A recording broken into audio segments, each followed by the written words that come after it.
రష్యాలో వందే భారత్ రైళ్ల తయారీ. కేంద్ర ప్రభుత్వం ప్రతిష్టాత్మకంగా భావిస్తున్న వందే భారత్ ఎక్స్ప్రెస్ రైళ్ల తయారీ ప్రాజెక్టును రష్యా సంస్థకు అప్పగించినట్లు గతేడాది నుంచి వార్తలు వస్తున్నాయి. ఈ ప్రాజెక్టులో భాగంగా 120 వందే భారత్ ఎక్స్ప్రెస్ రైళ్ల తయారీ బాధ్యతను రష్యాలోని ట్రాన్స్మాష్ హోల్డింగ్ అనే సంస్థకు ఇచ్చారు. ఈ రైళ్ల తయారీ, సరఫరా, నిర్వహణ తదితరాల కోసం కేంద్ర ప్రభుత్వం రష్యా కంపెనీకి 53,000 కోట్ల రూపాయలను చెల్లించనుంది. ఈ విషయాన్ని రష్యా వార్తా సంస్థ టాస్ పేర్కొన్నట్టు ది వైర్ వెల్లడించింది. మన దేశంలో తొలిసారిగా 2019లో ప్రారంభించిన వందే భారత్ రైలును చెన్నైలోని ఇంటిగ్రల్ ఫ్యాక్టరీలో తయారు చేశారు. దీనికి చెల్లించాల్సిన నిధులను మేక్ ఇన్ ఇండియా ప్రాజెక్టులో భాగంగా విడుదల చేశారు. ఇప్పుడు రష్యా సంస్థకు కూడా ఈ పథకం కిందే నిధులు ఇవ్వనున్నట్లు తెలుస్తుంది. ఈ మేరకు రష్యా కంపెనీతో ఒప్పందం కుదుర్చుకున్నారు. ఈ ఒడంబడిక 35 ఏళ్ల పాటు కొనసాగనుంది.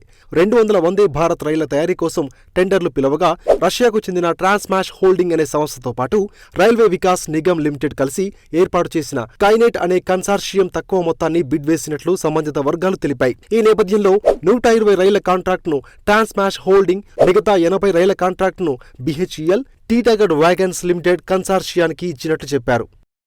కాంపిటేటివ్ ఎగ్జామ్స్ కు ఉపయోగపడే ఇలాంటి జీకే, కరెంట్ అఫైర్స్ ని ఎప్పటికప్పుడు తెలుసుకునేందుకు మీ ఫోన్లో డైలీ బైట్స్ కరెంట్ అఫైర్స్ యాప్ను డౌన్లోడ్ చేసుకోండి. ఈ పోటీ ప్రపంచంలో నిరంతర అప్డేట్గా ఉండండి.